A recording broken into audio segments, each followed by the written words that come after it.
नमस्कार दोस्तों, मेरा नाम है मयंक और मैं स्वागत करता हूं आपका टेक्साज के ऑफिशियल यूट्यूब चैनल में।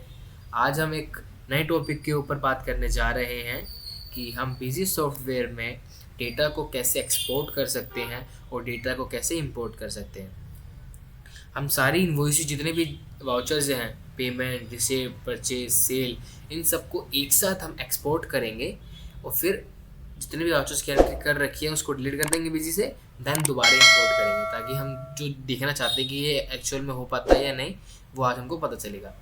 और सबसे बेसिक चीज़ ये है कि अगर हमको इसकी नीड पड़ती पड़ती कब है, हमको इसकी नीड इसलिए पड़ती है क्योंकि हम मंथ वाइज पे इसमें से डेटा एक्सपोर्ट करते हैं ताकि आगे चलकर अगर हमसे कोई इन्वॉइस डिलीट हो गया है और हमको पता नहीं है कि हमसे कौन सा इन्वॉइस डिलीट हुआ है, तो हम मंथ वाइज करके डेटा दोबारा इंपोर्ट कर सकें।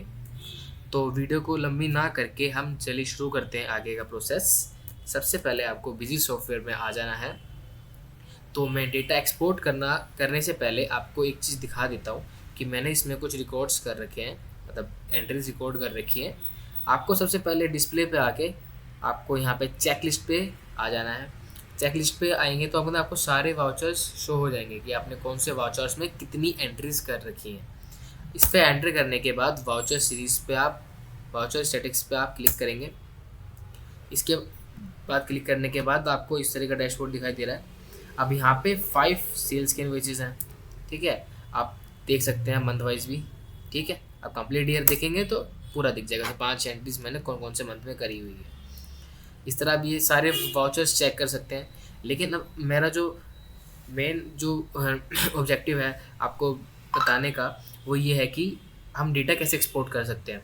तो पहले मैं आपको बता रहा हूँ कि मैंने इतनी सारी एंट्रीज इसके अंदर करी हुई है। सेल्स की 5 एंट्रीज, परचेज की 1 एंड पेमेंट रिसिप्ट की 1, 2 एंड जनरल की 1 एंट्री करी हुई है। अब इनको हम एक्सपोर्ट करेंगे।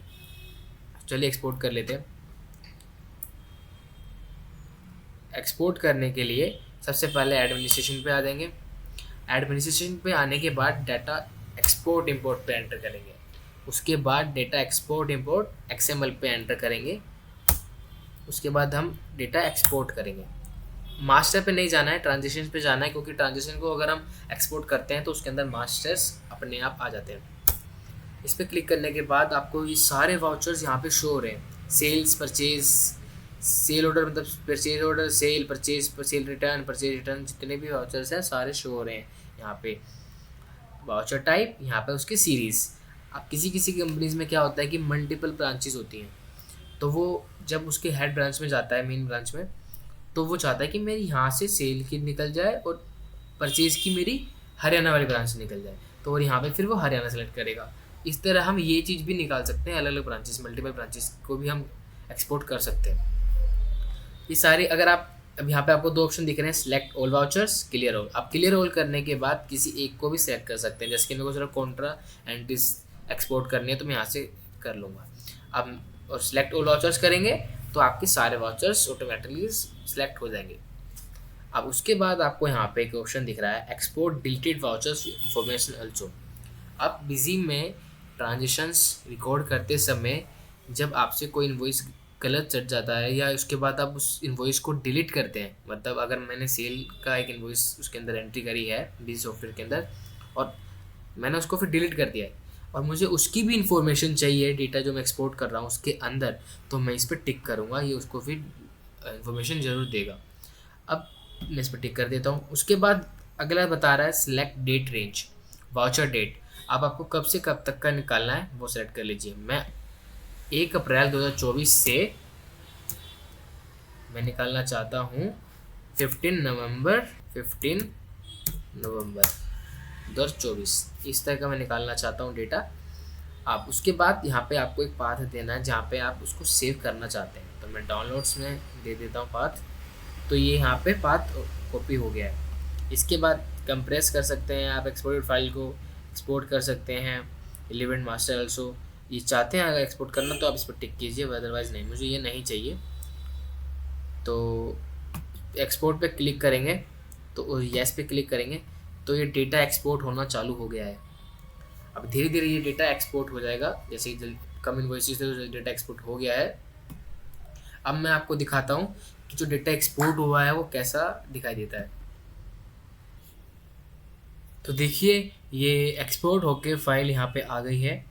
अब हमको करना क्या है कि अब यही फाइल को XML को दोबारा इंपोर्ट करना है बिजी के अंदर, लेकिन वो नहीं होगा क्योंकि ऑलरेडी वहाँ पे सारी एंट्रीज हो रखी है। और अब हम उन एंट्रीज़ को पहले डिलीट करेंगे। तो मैं आपको ये भी बताता हूँ कि उन सारी एंट्रीज़ को एक बारी में कैसे डिलीट करते हैं। बिजी सॉफ्टवेयर में आ जाएंगे। अब हम बिजी सॉफ्टवेयर में आने के बाद आप स्केप करेंगे। उसके बाद आपको जैसे मान लीजिए मैंने तो बहुत कम इन्वॉइसेस की एंट्री कर रखी है। अगर आपने की होती है थाउजेंड एंट्रीज, तो आप एक एक एंट्रीज डिलीट करने तो नहीं जाते, या एक एक वाउचर वाइज डिलीट करने तो नहीं जाते। तो मैं आपको एक शॉर्टकट की बताता हूँ जिससे जितनी भी वाउचर्स एक कंपनी के अंदर एंट्रीज हो रखी होगी, जितने भी वाउचर्स की, एक बारी में वो डिलीट हो जाएंगे।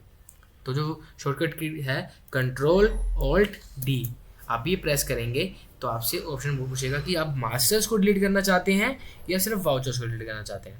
तो मैं वाउचर्स को डिलीट करना चाहता हूँ। उसके बाद यस ये पूछ रहा है you are going to start the process of deletion of selected all vouchers. Yes, इसको मैं सिलेक्ट करता हूँ। उसके बाद ये यहाँ पे इस तरह का डैशबोर्ड दिखाई देता है। फिर यहाँ पे आपको फिर दोबारा वो डेट पूछ रहा है। पहले पूछ रहा है कितने कौन से वाउचर डिलीट करने में, कि ऑल वाउचर डिलीट करने हैं। उसके बाद यहाँ पे पूछ रहा है कि delete vouchers up to date पूछ रहा है, यहाँ से डिलीट करने हैं। अब इसको और इसको आप टिक मत कीजिए, क्योंकि इसको टिक करेंगे तो ओपनिंग बैलेंस क्लोजिंग बैलेंस में छेड़छाड़ हो जाएगी। इसको आप टिक मत कीजिए। टिक करने के बाद आप ओके पे टैप करेंगे और देन यस करेंगे।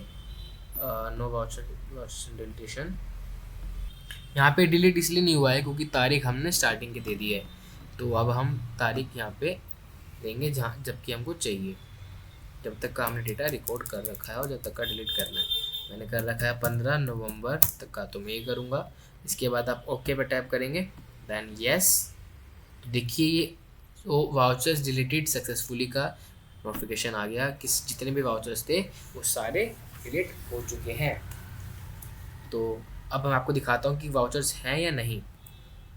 फिर दोबारा हम डिस्प्ले में आएंगे, चेकलिस्ट में आएंगे, वाउचर्स में आएंगे। उसके बाद आप देख रहे हैं कोई भी एंट्रीज नहीं है यहाँ पे, एक भी एंट्रीज यहाँ पे नहीं है, तो इसका मतलब वो डिलीट सक्सेसफुली हो चुके हैं।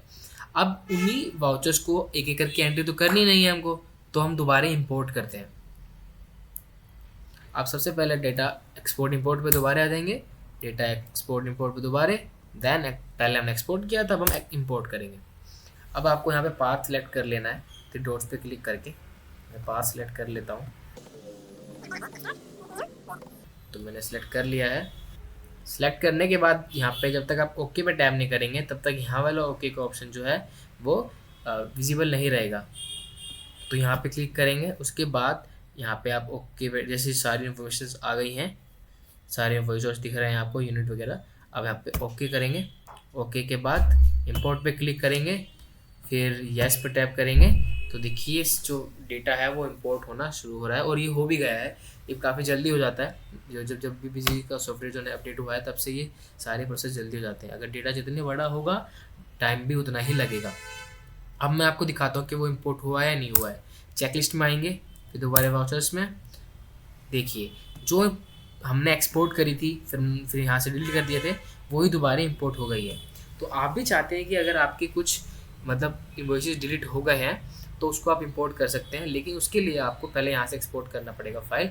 और एक्सपोर्ट करने के लिए मैं आपको एक सजेशन देता हूँ, जब भी आप मंथ वाइज अपनी बुक्स को क्लोज करते हैं तो आप वहाँ से बिजी से डेटा को एक्सपोर्ट कर लीजिए, क्योंकि आपको आगे चलकर इसकी ज़रूरत पड़ सकती है। मैं तो ये ऑप्शन जो है मैं इसको ज़रूर फॉलो करता हूँ, क्योंकि मैं उसकी इसलिए मेरी कुछ बुक्स हैं वो मिसमैच नहीं आती और मुझे आगे चलकर दिक्कत नहीं होती। तो यही कारण था मेरा इस वीडियो को बनाने का और आपको बताने का। और ये वीडियो अच्छी लगी हो तो वीडियो को लाइक कीजिए। अगर कोई वीडियो से डाउट है आपका तो कमेंट बॉक्स में बताइए, मैं ज़रूर उसके कमेंट के ऊपर वीडियो बनाऊँगा। और चैनल को सब्सक्राइब कीजिए, क्योंकि नए अपडेट्स आपको तभी मिल पाएंगे जब आप चैनल को सब्सक्राइब करेंगे। चलिए मिलते हैं नेक्स्ट वीडियो में। बहुत बहुत शुक्रिया आपका सभी का।